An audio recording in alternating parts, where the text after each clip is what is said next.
2012 bisibo science teacher manai jora kologrome fixed pay salary manai tongmani borok 2017 bisini simi regular pay manchinai kuchuk dorbannogo tini saklai rejaka tabun simi borok regular scale beton manchinai salkolong ulo kuchuk dorbannog ni bekhakti obuti kaham kok saklai rejangma bai belen tonthonglajak science teacher আমরা 2012 তে নিয়োগপ্রাপ্ত বিজ্ঞান শিক্ষকরা 2017 তে আমাদের 5 বছর complete হওয়ার পরেও লাস্ট 3 ইয়ার্স মানে 8 বছর হওয়ার পরেও আমরা রেগুলার পে স্কেল পাইনি। তারপর আমরা জানুয়ারি মাসে 2020 একটা কেস ফাইল করি। আমাদের 962 জন টিচার বিভিন্ন ধাপে ধাপে আমাদের এখানে এসে আমরা কেস ফাইল করি। আজকে প্রায় 1 বছর পরে এই করোনার কারণে কেসগুলো উঠেনি। আজকে আমাদের মাননীয় মুখ্য বিচারপতি পুলিশ স্যারের বেঞ্চে এটা আজকে শুনানি হলো এবং গত বুধবার দিন শুনানি হয়েছিল। আজকে রায় দিলেন এবং সরকারকে নির্দেশ দিয়েছেন আগামী 6 মাসের মধ্যে আমাদের গত 3 বছরের যাবতীয় যত বকেয়া এবং রেগুলার পে স্কেল একজন রেগুলার এমপ্লয়ি গ্রুপ সি পোস্টে শিক্ষকদের যা হওয়া উচিত তার জন্য ডিপার্টমেন্ট 6 মাসের মধ্যে দিয়ে দেয়। আমরা 962 জন। জানুয়ারি মাসে ফার্স্ট রিট পিটিশন ছিল দেবাশিস দত্ত অ্যান্ড আদার্স, তারপরে সবাই এসছে। আপনাদের উকিল কে ছিলেন? শক্তিময় চক্রবর্তী, শ্রমিক দেব, পুরুষোত্তম রায় বর্মন, অরিজিৎ ভৌমিক, রাজু দত্ত এবং কল্যাণনারায়ণ ভট্টাচার্য। তাহলে নিয়মিতকরণের আজকে নির্দেশ দিয়েছে আদালত? হ্যাঁ, আজকে নির্দেশ দিয়েছে। এই আদালতের এই রায় আপনার কি মনে হয়? আমরা ভারতীয় গণতন্ত্রে বিচার ব্যবস্থার উপর আমাদের পূর্ণ আস্থা ছিল এবং এই আস্থা আমাদের বরাবরই ছিল, এখানে সবারই ছিল। আমরা শুধু বিভিন্ন কারণে ডিপার্টমেন্ট হয়তো করতে, আমাদের শিক্ষামন্ত্রীর কথা এখানে বলতে হবে। শিক্ষামন্ত্রী কিন্তু যথেষ্ট চেষ্টা করেছেন। মাননীয় শিক্ষামন্ত্রী আমাদের প্রথম দিন থেকে আমাদের সাথে ছিলেন, চেষ্টা করেছেন, কোনো না কোনো কারণে হয়নি। নিশ্চয়ই আজকে আমাদের শিক্ষামন্ত্রীর সাথে কথা বলবো, শিক্ষামন্ত্রী খুব খুশি হবেন এবং আমরা ভীষণ খুশি। বিচার ব্যবস্থার প্রতি আমাদের যে আস্থা আছে সেটা আজকে প্রমাণিত হলো। Thank you. আজকের এ রাজ্যের বিজ্ঞান শিক্ষকদের ঐতিহাসিক এক জয়, দীর্ঘ বঞ্চনার অবসান আজকে মাননীয় হাইকোর্ট করে দিয়েছেন। আমরা 2012 সালে বিজ্ঞান শিক্ষক চাকরি পেয়েছিলাম। চাকরি পাওয়ার 5 বছর অতিক্রান্ত হওয়ার পরেও তৎকালীন সরকার আমাদেরকে রেগুলার করেনি, বরঞ্চ আমাদের আইনের গেরাকলে ঠেলে দিয়েছিলেন। বর্তমান সরকারের ঐকান্তিক চেষ্টা ফলেও আমরা রেগুলার হতে পারিনি। বাধ্য হয়ে আমরা হাইকোর্টে শরণাপন্ন হয়েছি।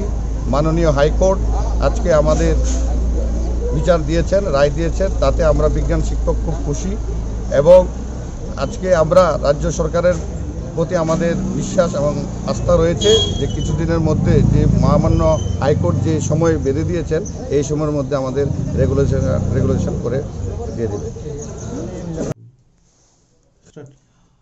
আজকে আদালতে বিজ্ঞান শিক্ষকদের একটা মামলা ছিল, যেটার মাননীয় হাইকোর্ট রায় দিলেন। তো আদালতে বিজ্ঞান শিক্ষকরা মামলা করেন রেগুলার স্কেল অফ পে আর সমস্ত সার্ভিস বেনিফিট পাওয়ার জন্য 5 বছর পরে গভর্নমেন্টের পলিসি অনুযায়ী ওনারা রেগুলার স্কেল অফ পে আর সমস্ত কনসিকুয়েন্সিয়াল সার্ভিস বেনিফিটগুলি পান নাই, সেই জন্য ওনারা মামলা করলেন। তো ওই মামলায় গভর্নমেন্ট উত্তর দেয়। তো উত্তর দেওয়ার মূল যেটা কন্টেস্ট করে যে পয়েন্টে, সেটা হচ্ছে যে ওই পোস্টগুলি, যে সায়েন্স টিচারের পোস্টগুলি, ওই পোস্টগুলি ক্রিয়েট করা ফিক্সড পে পোস্ট ক্রিয়েট করা হয়েছিল, কোনো স্যাংশন পোস্ট না দেন পিরিয়ডে যখনগুলো ক্লিয়ার করছিল। আর দ্বিতীয়ত যেই সময়ে ওনাদেরকে রেগুলারাইজ করা যাইব যে 5 বছর পরে, সেই সময়ে এনসিটি গাইডলাইন অনুযায়ী ওনাদের যোগ্যতা নাই, বিএড যে যোগ্যতাটা লাগে এনসিটি গাইডলাইন অনুযায়ী সেটা নাই। তো এই দুইটা পয়েন্টের ওপরেই মূলত আদালত গভর্নমেন্টের যে পয়েন্টগুলি সেগুলি খারিজ করছেন। আর আদালত আজকে রায় দিয়া কইছেন যে সায়েন্স টিচারের যে নিয়োগটা সেটা ওই বাকি তন্ময়নাথের কেস থেকে একদমই আলাদা এবং তাদেরকে regular scale of pay with all service benefits যেদিন ওনারা 5 বছর কমপ্লিট করছেন সেদিন থেকে ওনাদেরকে দিয়ে দেওয়ার জন্য উইথ অল এরিয়াস আর এই এক্সারসাইজটা 6 মাসের মধ্যে কমপ্লিট করতে বলেছে। আর আজকে আরেকটা মামলা আদালতে ফাইল করা হয়েছিল। কিছু শিক্ষক মামলা করছিলেন যে ওনাদেরকে সায়েন্স টিচারদের মতোই সিমিলারলি যেন ট্রিট করা হয়, আবার অল্টারনেটিভলি যেন সায়েন্স টিচারের যে এক্সিস্টিং যে 2012 সায়েন্স টিচাররা আছে সেই তাদের যেন টার্মিনেট করা হয় তন্ময়নাথের জাজমেন্ট অনুযায়ী। তো আদালত সেটা মোশন স্টেজেই ডিসমিস করে দিয়েছেন, মানে প্রথম ডেটেই ডিসমিস করে দিয়েছেন যে তাদের কোনো লোকাস নাই এই মামলাটা করার জন্য, কারণ তারা অলরেডি তন্ময়নাথের জাজমেন্ট অনুযায়ী ওনাদের সার্ভিস টার্মিনেট করা হয়েছে এবং যারা 2006 2012তে সায়েন্স টিচার হিসেবে চাকরি পাইছেন তো তাদের সাথে এনাদের ইকুয়েট করা যাইত না, কারণ এটা পাবলিক ইন্টারেস্ট লিটিগেশন না যে কোর্ট সেটা এক্সামিন করবেন। তাহলে মানে যে 4 জন বা অন্যদের যে নামের তালিকাটা ছিল 10,330-এর শিক্ষকদের তরফে যে অভিযোগ বা আদালতকে জানানো হয়েছিল তাদের চাকরি রয়েছে? হ্যাঁ আছে, ওদের চাকরিও আছে। এই জাজমেন্ট মূলে ওদেরকেও রেগুলার স্কেল অফ পে আর সমস্ত বেনিফিট দিতে করা হয়েছে। এই সংখ্যাটা কত? 4 জন তো উল্লেখ করা হয়েছিল বিভিন্ন সময়, বাকি সংখ্যাটা কত হতে পারে? না, ওই যা ছিল সেটাই ছিল, এর মধ্যে থেকে আর কোনো বাড়ছে না বা কমেও নাই। তাহলে তাদের চাকরি বহাল রয়েছে? হ্যাঁ, তাদের চাকরি বহাল। আজকে উত্তর হলো অনেকগুলো মামলার নিষ্পত্তি করলো। এই মামলাগুলো করেছিলেন বিজ্ঞান শিক্ষকরা, যারা 2012 সনে নিযুক্ত হয়েছিলেন। 2012 জুলাইয়ে তারা সুষ্ঠু নির্বাচন প্রক্রিয়ার মধ্য দিয়ে তাদের বিজ্ঞান শিক্ষক পদে নিয়োগ করা হয়েছিল এবং নিয়োগ করা হয়েছিল শিক্ষা দপ্তর 1400 বিজ্ঞান শিক্ষকের স্থায়ী পদকে সাময়িকভাবে মুলতুবি রেখে স্থির বেতনের পদ তৈরি করে তাদের নিয়োগ করা হয়েছিল। এই নিযুক্তির অন্যতম শর্ত ছিল যে প্রথম 5 বছর তারা স্থির বেতনের কাজ করবেন, কিন্তু 5 বছর পূর্ণ হলে পরে তারা বিজ্ঞান শিক্ষকদের জন্য যে নির্দিষ্ট বেতনক্রম আছেন সেই বেতনক্রমে তাদেরকে বেতন দেওয়া হবে, অর্থাৎ তাদেরকে রেগুলার স্কেল দেওয়া হবে এবং ইতিমধ্যে তাদেরকে অন্যান্য সুযোগ সুবিধা দেওয়া হবে। রাজ্য সরকারের অন্য কর্মচারীদের সাথে তাদেরকে একই আসনে বসানো হয়েছিল এবং এই বিজ্ঞান শিক্ষকরা 5 বছর মেয়াদ পূর্ণ হওয়ার পর 2017 জুলাই থেকে তাদের নিযুক্তির শর্ত অনুযায়ী তাদের স্থায়ী বেতনক্রম স্থির রেগুলার স্কেল পাওয়ার কথা ছিল, কিন্তু তারা পাননি। সেই কারণে এই বিজ্ঞান শিক্ষকরা মামলা করেছিলেন। অনেকগুলো মামলা ছিল। সেই মামলাগুলোতে রাজ্য সরকারের তরফ থেকে যে বক্তব্যটা রাখা হয়েছিল, রাজ্য সরকারের বক্তব্য ছিল 3টে বক্তব্য। প্রথমত রাজ্য সরকার বলেছিল যে এই 1000 বিজ্ঞান শিক্ষক আছেন, তারা 2014 সনে উচ্চ আদালত তন্ময়নাথ মামলায় যে 10,000-এর অধিক শিক্ষকের পদ চাকরি বাতিল করেছিল সেই মামলায় তারও আওতাভুক্ত, একটা বক্তব্য ছিল।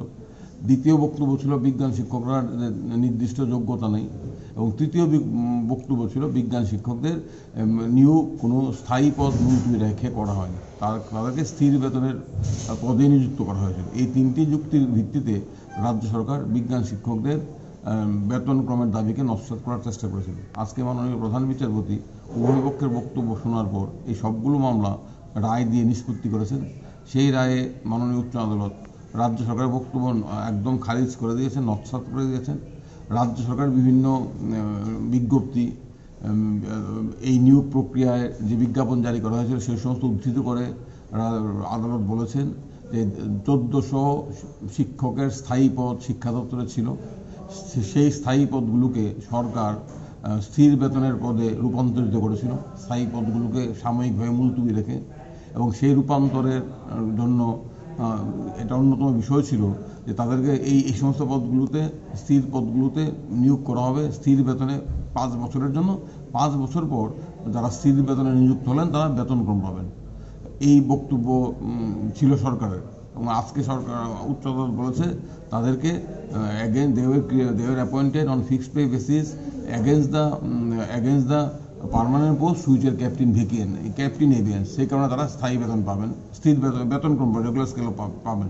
আর রাজ্য সরকার যে বক্তব্যটা এখন বলছে যে এরা তন্ময়নাথের মামলা আওতায় পড়েন, এটা উচ্চ আদালত আজকে আবারও খারিজ করলো। এর আগে আবার রাজ্য সরকারই অন্যান্য মামলায় হলফনামা দিয়ে বলেছেন যে বিজ্ঞান শিক্ষকরা 10,323-এর অন্তর্ভুক্ত নন, তাদের চাকরি তন্ময়নাথ মামলায় খারিজ হয়ে যায়নি, রাজ্য সরকারের বক্তব্য ছিল।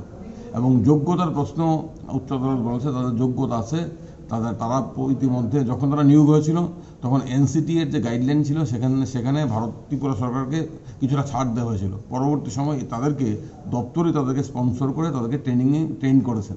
সেই কারণে তাদের নিয়োগ, তাদের যোগ্যতা নিয়ে কোনো প্রশ্ন নেই। তারা তন্ময়নাথের মামলার আওতায় পড়েন না, তাদের চাকরি 2014 সালে খারিজ হয়নি। এটা রাজ্য সরকারের বক্তব্য। আদালত আজকে আবারও বলে দিল, আদালত বলল শিক্ষকরা, বিজ্ঞান শিক্ষকরা যারা চাকরি করেছেন, যারা মামলা করছেন, তারা শিক্ষার অন্যতম গুরুত্বপূর্ণ দায়িত্ব পালন করছে। তাদেরকে এভাবে বঞ্চিত রেখে তাদেরকে কাছ থেকে গুণগত শিক্ষা আশা করা যায় না। তাদেরকে বঞ্চিত করা হচ্ছে। সরকার যে স্ট্যান্ড নিয়েছে, সরকার যে দাবি করেছে, এটা অদ্ভুত এবং যুক্তিহীন, এটা কোনোভাবে গ্রহণযোগ্য নয়। সেই কারণে আজকে উচ্চ আদালত রায় দিয়েছেন এই বিজ্ঞান শিক্ষকরা যেদিন থেকে 5 বছর পূর্ণ করলেন ফিক্স পেতে অ্যাপয়েন্টেড হয়ে, সেই দিন থেকেই তাদের স্থির বেতনক্রম, তাদেরকে রেগুলার স্কেল পে দিতে হবে এবং আগামী 6 মাসের মধ্যে 2017 সাল থেকে 2020 অবধি আজকের অবধি সমস্ত বকেয়া বেতন দিতে হবে। তারপর থেকে তাদেরকে রেগুলার স্কেল দিয়ে যেতে হবে। এটা বিজ্ঞান শিক্ষকদের মামলা আজকে যেটা নিট ফল। এই মামলা আমিও ছিলাম, অন্যান্য অনেক আইনজীবী ছিলেন, কারণ এখানে প্রায় 300-400 বিজ্ঞান শিক্ষক মামলা করেছিলেন। অনেকগুলো মামলায় আজকে উচ্চ আদালত নিষ্পত্তি করলেন। একসাথে সবগুলো মামলা একসাথে সবগুলো মাস, কারণ একই বিষয়, একসাথে সবগুলো মামলা নিষ্পত্তি হবে। কারা কারা ছিলেন আইনজীবী হিসেবে? আমি পুরুষোত্তম রায় বর্মন ছিলাম, আমার সাথে আমার সহযোগী সমরজিৎ ভট্টাচার্য, কৌশিকনাথ ছিলেন, অন্যদিকে শ্রমিক দেব ছিলেন, শক্তিম চক্রবর্তী ছিলেন, অরিজিৎ ভৌমিক ছিলেন, রাজু দত্ত ছিলেন। আরও একটি মামলা ছিল যে যারা ওই 4 জন 10,323-এর অন্তর্ভুক্ত এই সংক্রান্ত একটি মামলা। এই মামলা আমি জানি, কিন্তু এই 4 জনের মামলাটা আমি করি। 4 জন বিজ্ঞান শিক্ষককে শিক্ষা দপ্তর কিছুদিন পূর্বে নোটিশ দিয়ে বলে, তারাও কিন্তু এই মামলায় আছে, রেগুলার স্কেল অফ পের মামলায়। তাদেরকে শিক্ষা দপ্তর হঠাৎ করে নোটিশ দিয়ে বলেছে তাদের চাকরি নাকি তন্ময়নাথের মামলা খারিজ হয়ে গেছে। তো আমরা এই নোটিশ পাওয়ার পর আদালতে এসেছেন 4 জন শিক্ষক। আদালতে এসে আমরা রাজ্য সরকার গত 5 বছর বিভিন্ন মামলায় যে হলফনামা দিয়েছে, সেই হলফনামা দাখিল করে আদালতকে দেখিয়েছি রাজ্য সরকার এতদিন ধরে বলে আসছে তাদের চাকরি তন্ময়নাথের মামলায় চলে যায়নি, তারা তন্ময়নাথের মামলার পরিধিভুক্ত নয়। কারণ আপনারা জানেন যে তন্ময়নাথের মামলায় 10,000 শিক্ষকের চাকরি গেছে। তারা হচ্ছেন স্নাতক শিক্ষক, স্নাতকোত্তর শিক্ষক, অস্নাতক শিক্ষক এবং ককবোর্ড টিচার, অর্থাৎ PGT teacher, post graduate teacher, graduate teacher, under graduate teacher এবং ককবোর্ড টিচার। সায়েন্স টিচারদের চাকরি যায়নি। রাজ্য সরকার আগেই বলেছেন। এগুলো দেখে সরকার তো উচ্চ আদালত তো শোকজ নোটিশই স্থগিতাদেশ দিয়ে দিয়েছেন। তো রাজ্য সরকার এগুলো কেন বলছে? অদ্ভুত কাণ্ড চলছে শিক্ষা দপ্তরে। তারা কি বলেন তারাই জানেন। এগুলো তো আদালতে এসে খারিজ হয়ে যায়।